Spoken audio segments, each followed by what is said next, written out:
Loading new mag. I'm sorry. What's up, dudes? Welcome to another Operator How-To. Today, we're going to take a look at Gridlock, aka Big Sheila. No! There we go. Size matters. Thick Glock is a 3 armor area denial attacker that can make your efforts to destroy a planet diffuser end faster than you can say, in awe at the size of this chick, absolute unit. Her main strengths include denying retakes, squats, bench presses, and snatches. Meet the Spike Spiller. You throw them like grenades, and you get 3 of them. They deploy a field of spike traps that slow down movement speed, as well as do small damage ticks that are capable of downing defenders who step on them. They are not destroyable by Jaeger's explosion snipers. When thrown, the spikes spill from a center mothership piece that spawns them out until you get a whole bunch of them in a circular area. They are marked visible in a white outline on your screen. If you don't know where to throw them, just throw them where you don't want the defenders to walk. Pretty straightforward. So easy, the caveman can do it. Doorways, vault holes are on top of the diffuser itself to make it difficult for the defenders to retake. And then you just sit back and hold. That's when these things are most effective. Here you can see how smoke grenades, my spikes, and a glass make it very difficult for the defenders to do much when the diffuser goes down. We actually ended up winning this round, but I got big mad and clipped it when I got wide peeked from the same spot twice. Run out. Again? When a defender sees smoke go down, a common reaction will be to try and nitro it or at least get close enough to spray and get you through the smoke.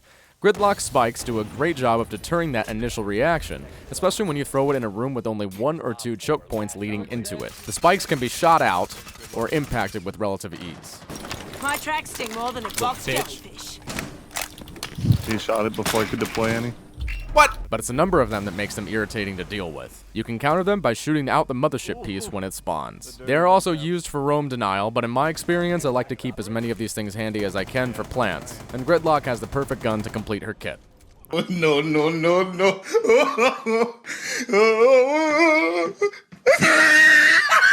A big girl needs a big gun, and the M249 does just that with its damage rating of 46, a chugging rate of fire at 650 rounds per minute, and a 60-round mag. It has a cross-shaped scope that provides the zoom of an ACOG, but with a much smaller and cleaner sight picture.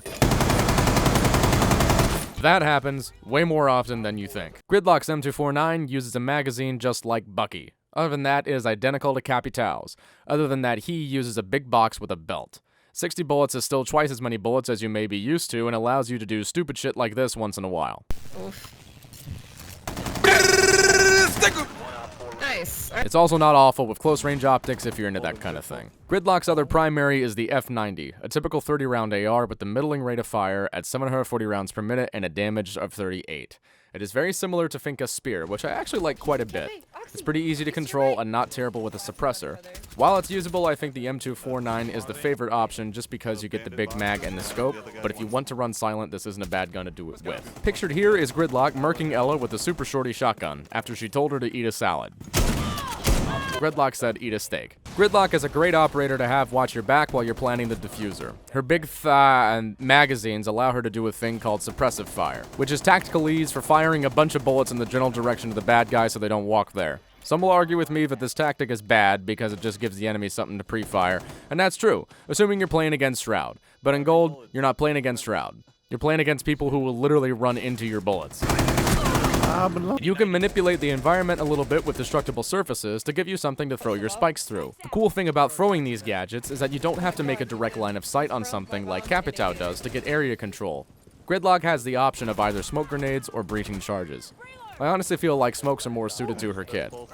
She's suited to sitting back and providing support through her big gun, plus smokes and spikes. Be mindful of throwing the spikes through the floors of buildings. Sometimes they can get hung up on the floor struts and become quite useless. You can either plant the diffuser yourself or cover a teammate. Gridlock is a great addition to just about any team composition, and I'm going to be interested to see how she's used in PL. To recap, let's go through a clip that details the anatomy of a Gridlock play. You located a bomb. Nice. He blew the patch at me. Going to hall. And that is everything you need to know about this absolute unit. If this video raised your IQ, be sure to share it with friends to raise theirs as well. And I will now introduce you to FanFit Gaming, where you can get your own quality Siege merchandise. FanFit Gaming makes all sorts of cool Siege merch, including some of these operator pins, of which the Australians will have pins made for them pretty soon. If these swagalicious items pique your fancy, you can head to the link in the description and use the checkout code Gregor, capital G, R-E-G-O-R, to get 10% off of your purchase. Next video is on Sledge. I'll see you all next time. Deuces. Hurt. Damn. I do it. Good job.